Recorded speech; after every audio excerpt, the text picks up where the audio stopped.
All right, everybody, welcome in and welcome back. Season 4, Episode 11, aka our 123rd show. Andy, we got European action today. We got domestic action, a lot of upsets, a lot of interesting results. Excited to hear your thoughts.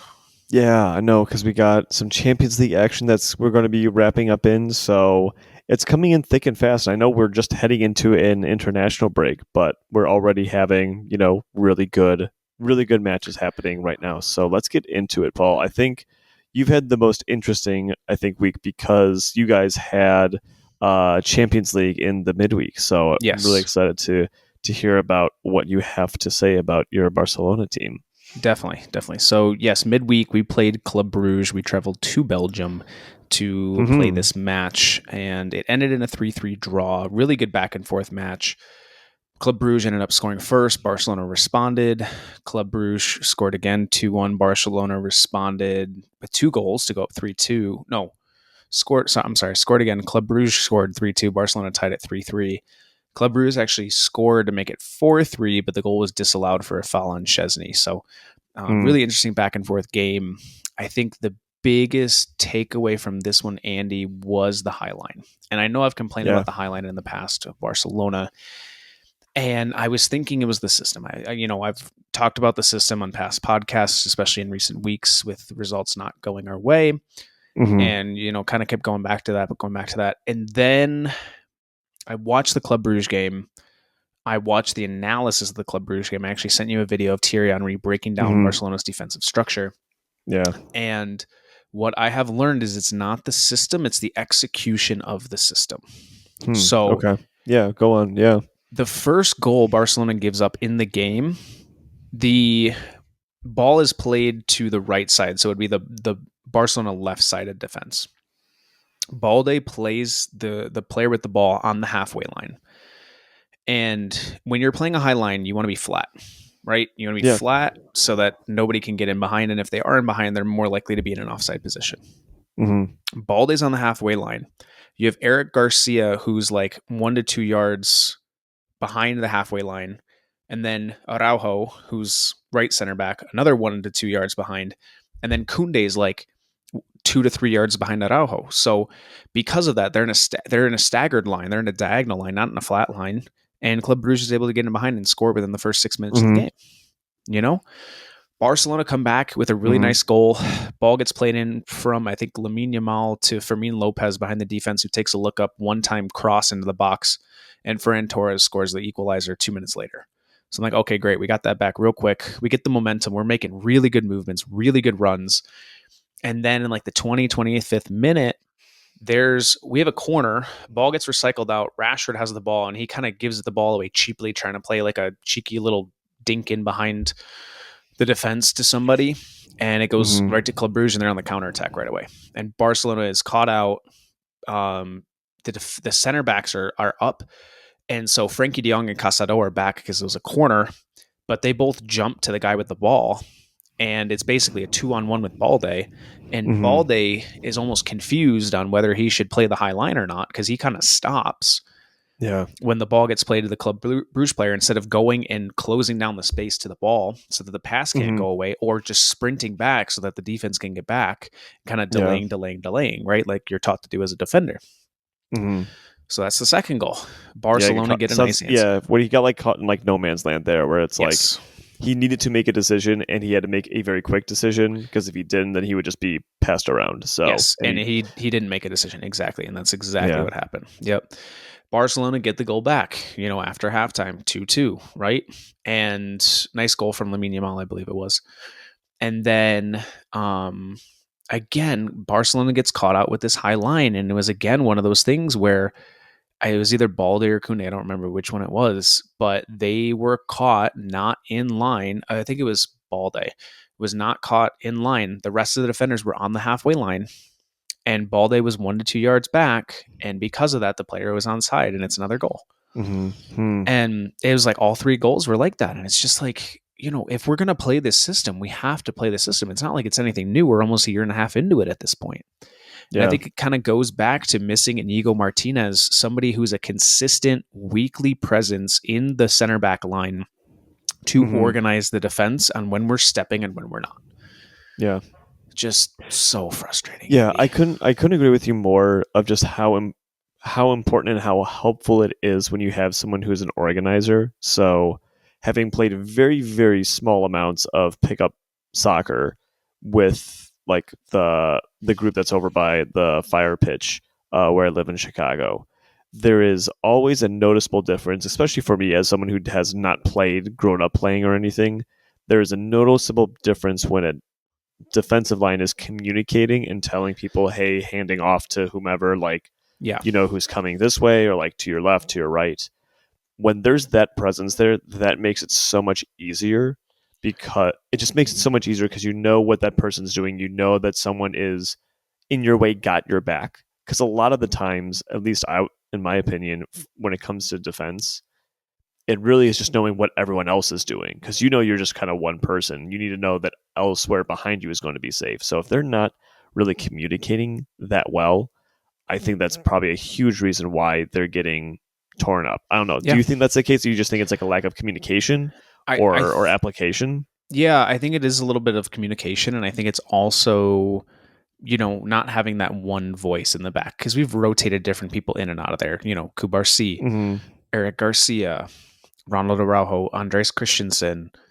It's been like a rotating wheel, and I Mm-hmm. think the lack of consistency or lack of defensive pairing, or if you want to keep one guy in there to be that consistent presence and then put somebody else kind of rotate that other person in, fine, but you got to have a consistent presence. And that's who Inigo Martinez was for us last season.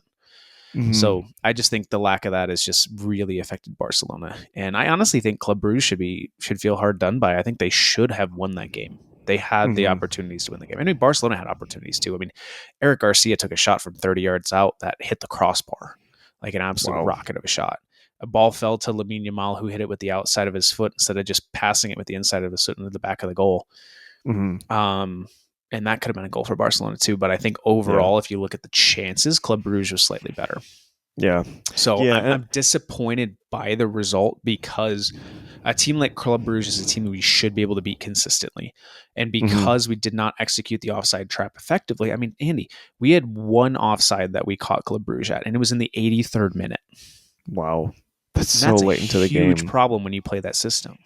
Yeah, because it's like that's a lot of the time too. Is like it seems like a lot of the time too. Like that is the defense is you're having offside traps and like you're making that happen. So when it's not working, you know what is kind of the point of that defensive high line. Right. So Yep. yeah, I guess it's just now on Hansi to say like what changes is he going to make? Is he going to make personnel changes?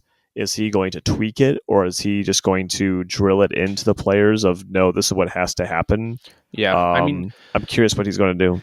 I think, and he's kind of made the point in his press conferences of like, let's see how it looks when everyone's back and healthy. To his credit / to his point, Araujo's been in and out. I mean, he's still kind of recovering from his knee injury from the previous summer, not this past summer, but the previous summer. Like he's Yeah. slowly starting to get back into his form. Christensen's been out for multiple weeks now. Kubarsi's been in and out, kind of dealing with a niggling kind of, either calf or hamstring injury. So, those are the three main center backs, and Eric Garcia is kind of a utility player. So I'm not expecting him to be the rock in the center of that defense, right? Mm-hmm. So it's got to be one of those three guys, and I don't know if it's Kubarsi yet. He's still only 19 Yeah. years old. I don't know if he's there yet from a maturity perspective. He's there from a skill perspective, just not from a maturity. So you got to look to either Araujo or Christensen. One of them has to step up.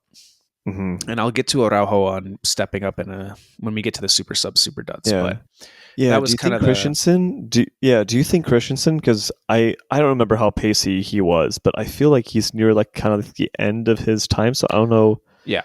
Yeah, I don't know. Do you think he has it? I know he played wing back a couple of times, so I guess he might have pace, but I don't know. It's kind of No, like for me comparing him to like Luke Shaw, where like I don't want Luke Shaw on the wings because he doesn't have it as much as he used to.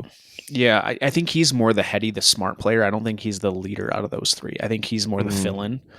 Yeah. So I think it's got to be Araujo, and I'll get to him in a minute. But I just think he has to kind of step up in his captaincy and his organization of the defense and be Mm-hmm. a little bit more vocal. Be a little bit more Yeah. stern, be a little bit more vocal. That's what Inigo was. That's what we need right now. So Yeah. Make it his defense. That yes. like it's on him. Kind Yeah. of give that initiative to him to make. Yeah, for sure. So that was that result. Disappointing, but we got a point. That's what matters, right? Mm-hmm. It's getting in the top 24, which is not really that hard anymore in Champions League, and we'll get to that when we talk about the standings here in a minute. But Mm-hmm. that was that. We went into the league game this past weekend, going away to Celta de Vigo, which is always a hard place to play. Last year we were up 2-0 against them and ended up giving up 3 goals in, the last 60 minutes of the game to lose 3-2. So not an easy place to play. Got to get a result. We're 5 points behind Real Madrid, going into the weekend. We don't want to be 8 points back. That's never a place you want to be, especially, a third, not obviously not halfway, but like a third plus of the way into the season. Yeah, eight just feels like a lot. You could still happen, but it feels like it's a lot to go into. Yeah. Yeah. Yep. So, Celta de Vigo actually they got an early goal again, and I believe it was Balde being caught again, not on the halfway line with this through ball, and they basically were able to run riot behind the defense and get an easy goal, and it's just frustrating. Also, Frankie de Jong was constantly in the back, like also like almost trying to tell the defense to drop back more, but he was at times 1 to 2, 3, 4, 5 yards behind the center backs, and I'm like, what are you doing? Huh. Yeah. Like, I thought he had a wild. very good game on the ball and offensively, but when it came to defensive shape, and sometimes he was back there, I was like, bro, you're destroying the offside line. Like, if you're going to do that, the defenders have to be back with you. Yeah, that sounds like a player who knows there's a problem and tries to take care of it, but himself. In doing that, he throws off every bit of cohesion that is needed to make anything work. So yeah, and that's what happened on the second goal too. Is he was back there, he did not allow the offside trap to work, so they got a runner kind of down the right side, played a ball back across the top of the 18, and he's in the back line because Kubarsi had to go cover the guy on the wing because Balde was up from an attacking play. But then he doesn't step to the striker from Celta de Vigo, Borja Iglesias, to close down the space to block his shot. And I'm like, you're not the center back. What are you doing back there? You have to control that space between the center backs and the forwards. It just made no sense. And yeah, I thought he had a good game otherwise, but I'm just like, this makes no sense to me. I mean, luckily Barcelona won the game 4-2 because they got a penalty kick from Lewandowski early. Rashford in the 35th minute played a really good looping cross diagonal ball off the wing into Lewandowski, who headed the ball in. Lamine Yamal had a really nice goal off of a rebound with his weak foot, the hardest shot I've ever seen him hit, to go up either 3-2 or 3-1. I don't remember what it was at the time. And then Lewandowski got a header in the 75th minute, going kind of away from the goal on a corner, flicked it back across his body off the inside of the post from an impossible angle. I'm like, how did you score that? So, he had a hat trick. Lamine Yamal got another goal. That's 2 goals now for him in 2 games. I think him breaking up with his girlfriend or vice versa, or it was amicable, whatever it was the greatest thing to happen to Barcelona at this point in the season. I think he should not be allowed to date until he's 24. I think Barcelona needs to rework his contract with a clause that says you're not allowed to date until you're 24 and you're more mature and you can separate church and state. Right. He can't handle a relationship right now. You could tell on the field. It just was not working. Yeah. It sounds like, I think it's one of those where it's one of those where I think if you are so young and trying to navigate stardom, trying to do a big name relationship or trying to manage and just know who's out there, that can be a huge impact on you. It's different. It's different when it was I'm thinking of Cristiano Ronaldo when he met his, I think actually fiance now. They're going to get, I think they're going to get married finally. Now, yeah. Holy cow, did that take a long time? Yeah. What was that for? But whatever. With that, he was already the star. He was the well-known person. So it's not everyone knew he was top. So regardless of that, it's different when if you're coming up through the ranks, I imagine, having that. Not to say that it can't be done, but I'm just saying it's a lot harder when there's that much more pressure on you as a young player to have to go through the ranks, and not necessarily go through the ranks, but to be in that spot leading one of the biggest clubs in the world. and being the star talisman to make that happen. So Yeah. yeah, I'm just Yeah. glad that it seems like he's now focused on football. So Yep. that's why Ferguson always said stick to football, stick with the football once you got that situated and you know what you're doing. Yep. Yeah. So, good to see him bouncing back. I think right now I'm really liking what I see out of Rashford and Fermin Lopez. I mean, Rashford had 2 assists in the Celta de Vigo game. Fermin Lopez had 2 really good assists in the Club Brugge game. I mean, they're both just balling out right now. And so I think once Rafinha comes back, I'm interested to see what Hansi Flick does on that left side. Yeah. Because he's talked about playing Rafinha through the middle, but Fermin Lopez is playing so well through the middle. It's like, I don't know why you'd want to put Rafinha there, but maybe Ferran Torres, I think, is somebody you have to be able to bring off the bench. He's not a 90-minute player. He just isn't. He hasn't played a complete 90 minutes, and I don't even know how long. Lewandowski just played 90 minutes for the first time and had a really good game against Celta de Vigo. So I think once Rafinha is able to come back, and hopefully it's going to be sometime this month, I think Hansi's going to have a really good problem on his hand for the first time in several months, where he has the talent, but he's like, all right, who do I play? What combinations do I want to use? Do I want to put Rashford in that striker position, play Rafinha down the left side, and let them kind of go back and forth to confuse defenses between those two positions? Do I want to do the traditional Rafinha on the left, Lewandowski through the middle, bring Rashford off the bench, vice versa? It's going to get really interesting. And I think Barcelona's offense is going to get really scary here coming up. And I just think if we can get our defensive shape, structure, communication down, we are going to be a really scary team. Yeah. That's a big if. That's a really big if. I think Araujo kind of has to step up and be that leader in the back. So we'll see. We'll get to the La Liga results here coming up, but it was a really good weekend as far as Barcelona was concerned. So, all things considered, we're not in a bad spot. We're kind of maintaining, treading water, waiting for us to get our power back and kind of get the boat moving. Yeah, and the good thing is that you took care of business during the week. So getting that win, obviously, there's always ways to improve, and it does seem like for Barcelona to hit those marks that it wants to achieve, it does have to tighten up that defense because there's no way. Because it was even the thing that was the problem last year was no one was saying that Barcelona couldn't score enough goals. Right. It was just that they were able to let up so many goals. So that's I think the big thing that they need to fix. Yeah, because I'll be on Hansi to have to figure that out. So for sure, whoever is there, obviously injuries come into play, but again, there'll have to be some tweaks to make it happen. Yeah. So, but I will say, as a neutral fan, whoever watches Barcelona's gotta love it. As a neutral, I mean, you're going to get an exciting game every single time. You're going to see goals both ways. You're going to see goals going forward and going against. So, can't complain with that. And it's just kind of funny that you're mentioning defensive woes because I think that's kind of a theme that we've noticed here with United, and their inability to stay focused for a full match when it comes to the defensive side. So this was surprisingly another 2-2 draw at Tottenham. Good game. Good game. Ended up being a good game. First half, I thought we were deservedly in the lead. Correct. And it seemed kind of to go the way of, okay, we're going to win this game. There's not a whole ton of fight angstiness I'm seeing from Tottenham. Yeah. But that changed in the second half where they came out with a little bit more gusto. Still, from my eyes, still kind of wondering what's happening in the midfield. And when I say that, what I really mean is I know that's the place that we have to strengthen.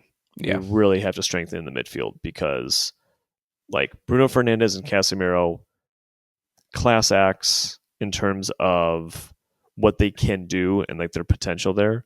But to have them go full 90 minutes, having them winning and dominating, we don't dominate. Yes, we were winning and we look like the better team at times, but we don't dominate. And I think we don't dominate because of our midfield. But that said, we give up a goal. Give up a goal in the second half, and then maybe 7 minutes later, we let on the next one. So again, that ugly head's appearing where we give up goals in spats, and that's an issue. They were both late too. Both late, yes. And one was, I think either one or both came after we made substitutions. Mm-hmm. And I think that's the other key that I'm hearing from my media that I follow with United and from what I'm seeing is when we have when we put in our substitutes, the level drops significantly Yeah. in that we just can't maintain leads and we can't keep clean sheets. Yep. So that's an issue. Yep. Thank goodness for Matthias de Ligt. With the honestly last kick of the game Yep. to win a corner. We even have Senna Lamens coming up to kind of cause some confusion, to kind of almost like set a pick, if you will, Yeah. and doing like like that inbound play that's like underneath the like if you're inbounding in basketball underneath the basket, you have someone that just kind of trails back, and you kind of throw it. If you're the embounder, you throw it up over to the farthest person, going off that screen. It's kind of like what happened here. I'm describing that poorly, but pulled it around to the back post, thumping header in, to get that ball in. And I love the celebration afterwards where he just turned and just cupped his ears to say, like, what do you guys think now? Because I forget he was also, I think, in that Ajax team that lost to Tottenham, in that Champions League. So I think he has a little bit of what is it? A little bit of history there, you could say. So I think the big thing where I'm trying to think of, and I'm curious what your thoughts are, is I'm struggling between seeing if this was a point gained versus a 2 points lost. Because I think initially after the game, I was like, I'll take it from where we were at. But at the same time, we were up 1-0 for the longest time and led for 50, 60 minutes of the match. And we ended up with a draw. How do you like? I don't know what to think of it. I think it's still overall positive, but I just don't know what to think of it. Yeah. So I mean, what would you say? From a neutral, I only watched the highlights. I didn't watch the full game. But as a neutral, I would say it's point gained. It's not 2 points lost.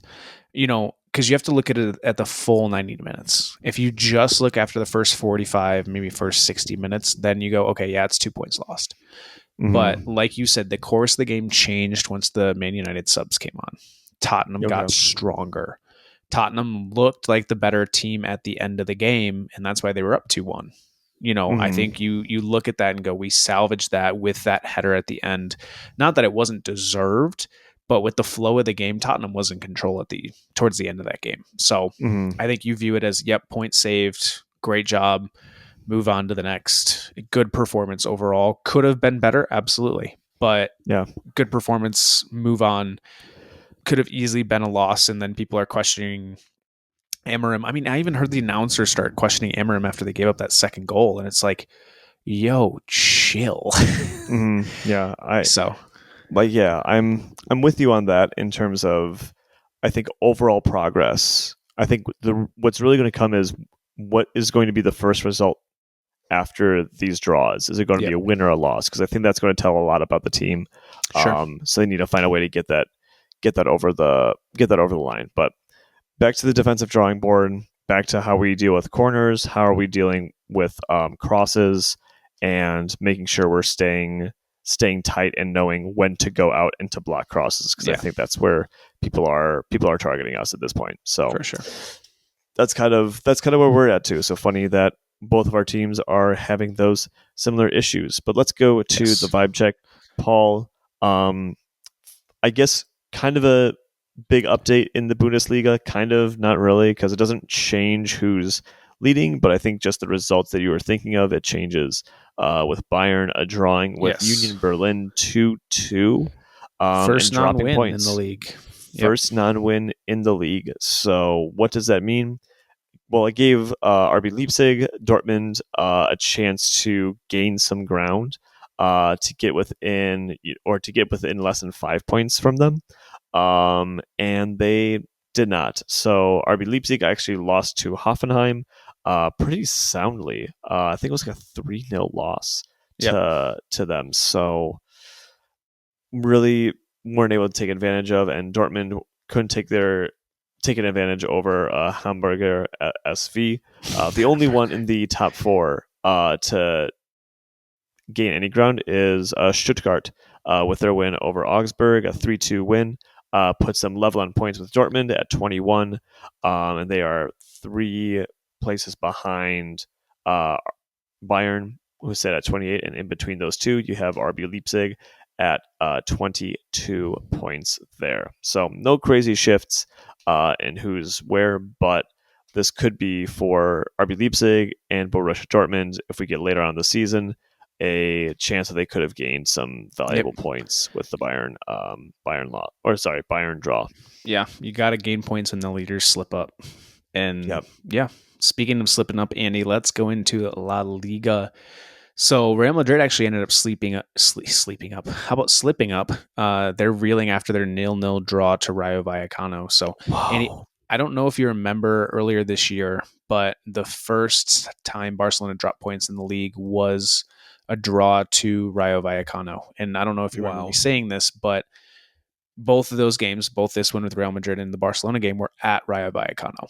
And I was talking about how playing at Rayo Vallecano is the hardest place to play in La Liga because the field is smaller, it's more condensed. Yeah. And so they play like a high pressure style, so it's very difficult for teams to go there and get results. So you're seeing this again with a top club like Real Madrid. It was a Madrid derby, the smaller Madrid derby, I will say, but they are not able to get points. So what that means is Villarreal ejected Espanyol 2-0. Atletico Madrid lifted themselves past Levante 3-1. So all teams 2 through 4 gain points on Real Madrid. Nice. They're in first with 31. Barcelona just behind with 28. Villarreal with 26. Atletico Madrid in fourth with 25. Catching up. Everybody's catching up. La Liga's a race again. It's exciting. Yeah.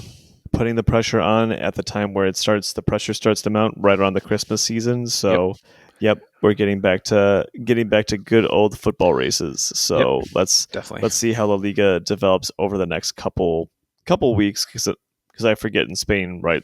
There's less games in December, correct? Yes. Okay, so that's kind of a nice halfway point for them then. So we got a month then of football to see what happens and what shakes up after there. Big kind of, I think, news coming out of Italy and Serie A. Napoli's skid from last week continues with their loss to Bologna, a 2-0 loss at Bologna.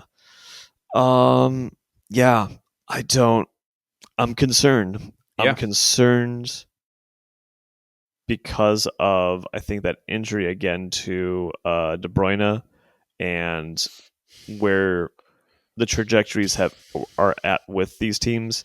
I'm concerned for Napoli. I think they need to right their ship this coming week, or else they might not be able to get back into it. And I say that because Inter got back to winning ways against Lazio. See what I did there? Yes, you've been making that joke the whole podcast. It's even more so. It's even more so now because I did just watch on Mubi. I did watch the Son of the Century. It is really good. So that connection back to fascist Italy, it's very strong, very strong. Anyway, continuing on with AC Milan actually drawing against Parma. Wow. Which I think last year Parma were struggling to try to stay up, and were able to just manage it, or they were just promoted. Blanking on that information there. But Roma got back to their winning ways against Udinese. So what that meant for Napoli is that they actually dropped now to 4th place.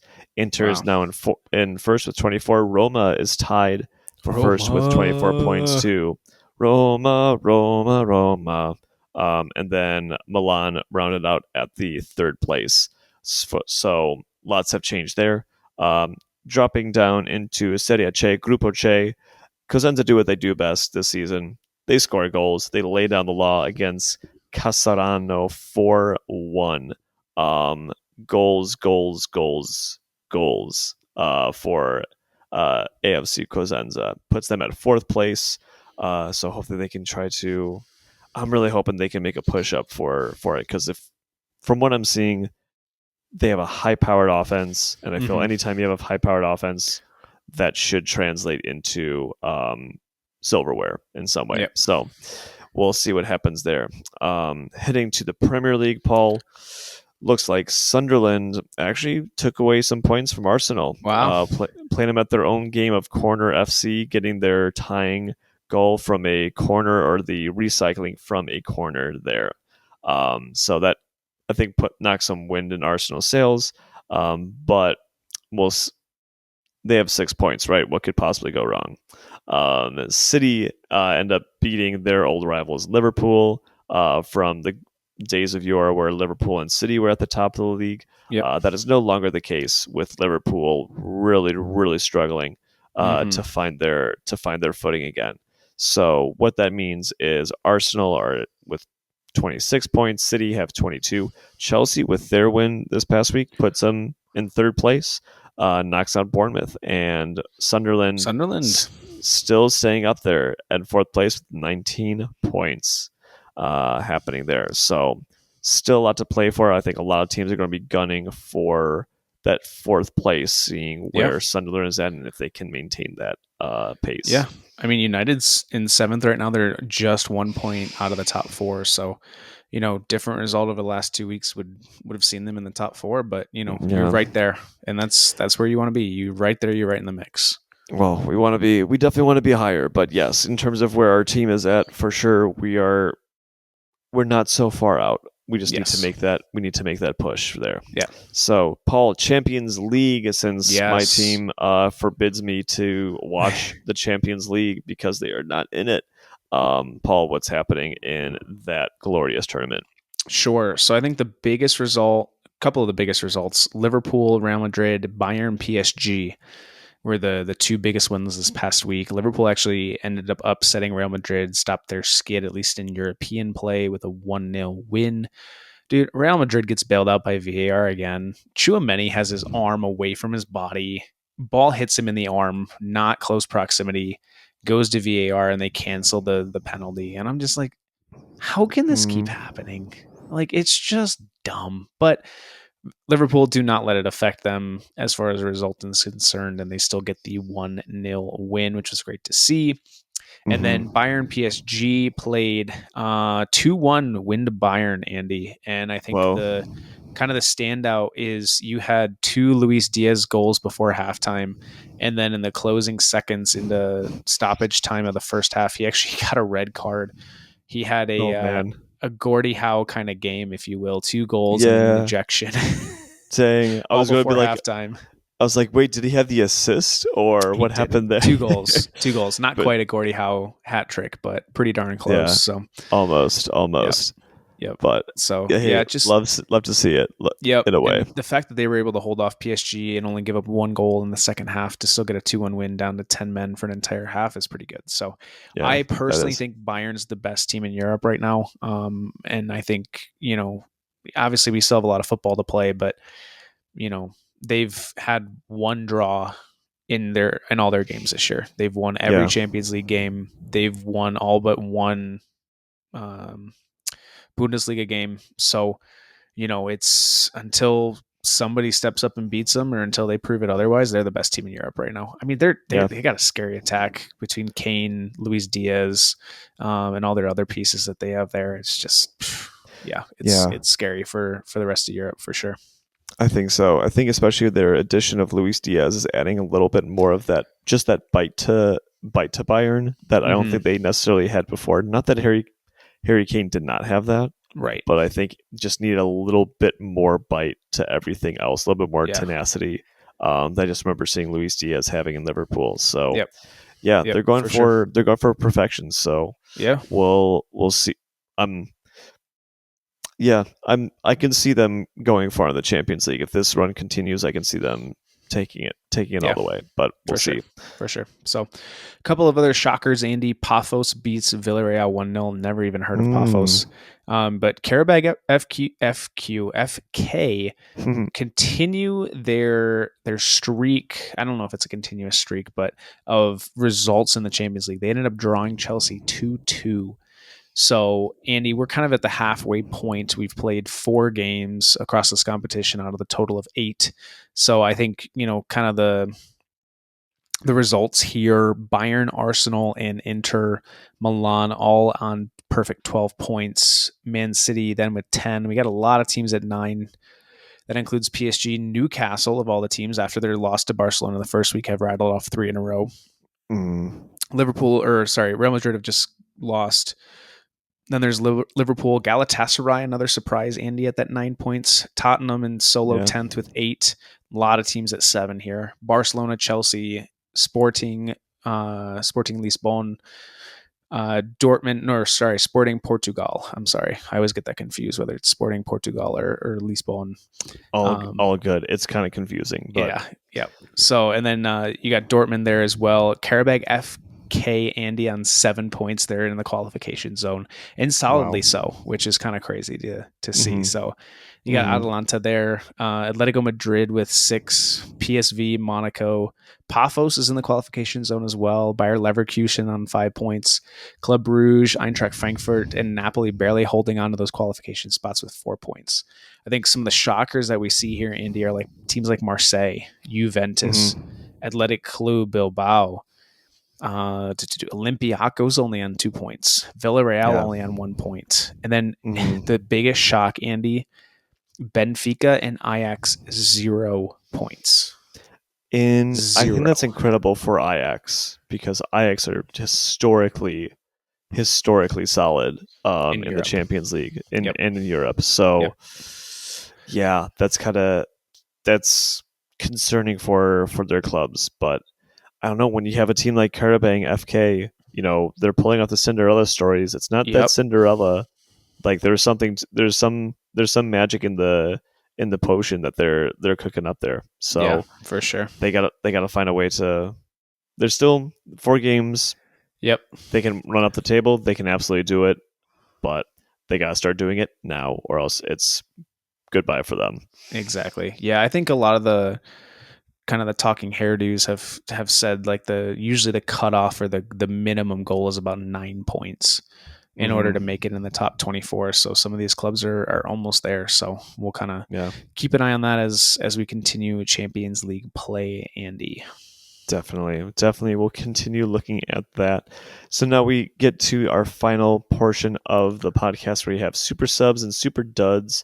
I think we kind of went a little bit off script in who we put as our super subs and duds because usually they aren't, but we'll allow it. It's our 123rd show, 124th show. So I think that's a perfect time to kind of switch up the script a little bit. So who do you have, Paul, as your super sub for the week? Sure. So Lamine Yamal, honorary mention for ending things with his girlfriend, getting his football life back on track, having a couple goals over the last few games is really great to see. So that, creating chances, being explosive again. Interestingly, he was actually diagnosed with, I believe it's called pubalgia. So this is something where it's chronic inflammation in the groin. And it's something that has plagued, like Messi's had it over the course of his career. And I guess a lot of La Masia players have had this, and it's something that they're trying to study and work on to see why that is. But a lot of like the explosive kind of players that come through these youth programs, these players are getting diagnosed with it and just kind of managing it and making sure it doesn't flare up. And I guess that is what was the groin issue that he kind of went through within the last like month or so. So gotcha. Okay. Glad to hear and see he's doing better with that. He did see a medical specialist. I would have thought it's something like with his girlfriend or whatever, right? Or that's what a lot of people thought, but no, it was not. It was actually football muscle related. So interesting to hear a little bit of kind of past tidbits on Messi and kind of his journey with that as well. So And he's talked about how, especially as he's gotten older, he's had to really manage it, and that's why he walks as much as he does. Is he's like, I can only be explosive for limited periods, otherwise I'm going to hurt myself. So, Yeah, yeah. um, Explains why he was walking around. I think it must have been Barcelona or some other. Maybe it was yeah, Miami. no, it was Um, Barcelona. He okay, I snuck. thought it for sure it was Barcelona. Yeah. He snuck to Barcelona without really telling anybody. He was able to get into the Camp Nou because Barcelona opened up the Camp Nou for an open practice on Friday. Oh, So he nice. went there and just kind of saw the new stadium and, kind of saw some different things because they were coming up on their international break as well. So he just kind of wanted to see some Hmm. different things in the city, in the Camp Nou as well. So Yeah, that was interesting to see for sure. So, definitely, um, definitely. but yeah, I did have one more super sub, Andy, and it's actually Ronald Araujo. So I Whoa. teased this Okay. earlier in the show, and here's why. So either sometime this week, I don't remember if it was before or after the Club Bruges game, but because Barcelona had been struggling with results and what seemed like team unity and getting back together as a team, communication, both on and off the field, he actually hosted a lunch at his house Hmm. Okay. where he had the team, anybody associated with the team who does daily stuff with the team. He hosted everybody just to kind of get that camaraderie, that team unity back. Hmm. And that is something that you don't always see out of teams. You don't always see that out of captains. I mean, he is a captain. So I'm hoping that this is kind of that first step to his journey on being more the vocal point on the team and on that defense in the back line.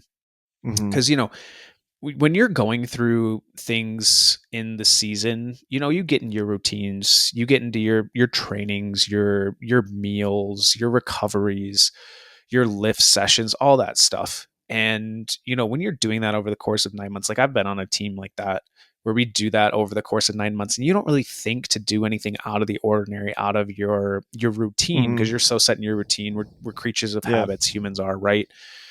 So for somebody to do that and to take that on themselves to kind of make that effort to bring the team together, I think is really great. And I hope that's kind of a stepping stone for Barcelona going forward.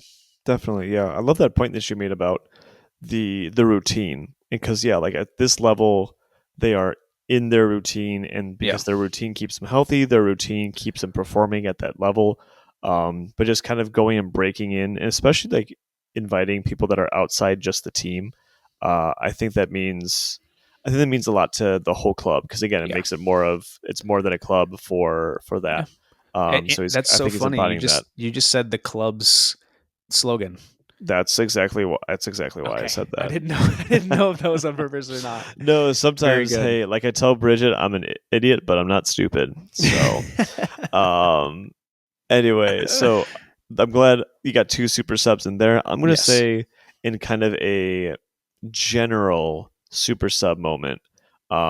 Today actually marks the first full year of Ruben Amorim as our manager. So coming in, I hope he's not as a substitute in that he isn't the mainstay, but just Yes. him Yeah. coming in. Uh, I think I think he has done, and I hope we are able to reflect on this. He has done an incredible job of getting United back on track. Yeah. There's still a long road to go. He knows that. I think we all know that. Um, but having gone through what he's gone through in terms of people questioning his shape and questioning his brutal honesty, Hmm. it's nice to see. Just nice to see when a manager is able to stick to his guns and stick to his beliefs, and they end up working out. Because it very well could have gone the other way. So glad that there's. I guess I'll put it this way. Sometimes people say that design or what is it? Something is the luck is the artistry of design, or it's something with luck Sure. and design. My gosh, I'm completely butchering that phrase. Um anyway, all that to say, I think it's karma, I think, for what Ruben Amorim has put in for the club. So Yeah. long may it continue with Ruben Amorim at the wheel. So that's our super subs, super duds. Paul, who do you have? Yeah. I got another two. So Late in the game with Club Brugge, Barcelona, Eric Garcia gets hit in the nose slash face and goes down. And the game's kind of on a knife's edge, on the point of a pin, as you may, and or as you will. So it can go either way. So he's down, and the Club Brugge fans are booing him, and the players are like jeering at him and telling him like, "Get off the field, you're faking it," blah blah blah blah blah. And there's literally blood pouring down his face Hmm. because he got hit in the nose. He actually broke his nose. He wore a Wow. mask for the Celta de Vigo game, and there's blood on his jersey. There's blood coming out of him, and he's like yelling at the players, like shut the bleep up, like Mhm. I am bleeding. Like I'm just like, I know that it's high stakes. I know it's high intensity, but have some grace for a guy that got hit in the face. Yeah, have some class. Yeah, Yeah, dang. yeah. They So should they should be in a better mood, the Club Brugge fans, because they're the person that they, I guess, elevated to a world icon just got into the Rock and Roll Hall of Fame. oh, Found this nice. out that Club Brugge was the first soccer team or the first soccer club, I want to say outside of the U.S., to do the Seven Nation Army chant of Oh, that's so cool. oh. It started with Club Brugge, but Wow. guess who made it popular? It was AS Roma. So, like the ancient Romans of old, taking what's great and making it into an empire out of it, that is exactly what AS Roma did. So, Yep. little fun history for you on there. Nice. But I also see you put someone in that actually I probably should have had as my super dud. But go ahead. Yes. So I'm gonna go with Richarlison, because he, as Tottenham striker slash winger, he for the second time now in his career, I think the second time in 2 seasons actually, he scored what would have been the game winner in stoppage time, rips his shirt off in celebration, and for the second time, the team playing against him came back and scored the game tying goal a couple minutes later. Yeah. So, dude, if you score a, what could be Just a game keep winner the in the 90 shirt within on. it, yeah, keep the shirt on, man. Keep He the kind shirt of on. it feels like he embodies the Maracana, the 7-0 loss of the Maracana, or just in general the building of the Maracana, where building this in like this huge thing of hubris almost, so Yes. that he has to take his shirt off when he scores. And Yes. again, the goal that he scored was a deflective goal, and he was Yeah. played on sides, so it wasn't like Yes. this was a crazy bit of skill. He Right. just wanted to rip his shirt off, and you know what? Um, Yep. you know what? The chicken pride comes before the fall. Yep. We know who said that best. Yep. Also, I figured out what that phrase I was trying to say about Ruben Amorim is, that luck is the residue of design. There it is. So all that to say, he's making his own luck because he's Yes. designed it that way. Yes. And that's what I have for my super dud. I'm just going to say our defensive lapses, because Yeah. it's happening again. I'm glad we're in a position where we're not losing. We have a little bit more thrust in our attack to kind of go and see games, because we would not be winning these games in the past. Mm-hmm. But yeah, really just want to get those out, because we could be doing so much better now if we had gotten that away. But hey, long season. Happy where we're at, but we have definitely some defensive things to work on. Yep. So that is going to wrap up our podcast, everybody. I don't think we'll be back next week because, right, we have the international break coming Correct. in. So we'll see if we do another podcast of not football related, but not having to do with any of the matches that are happening.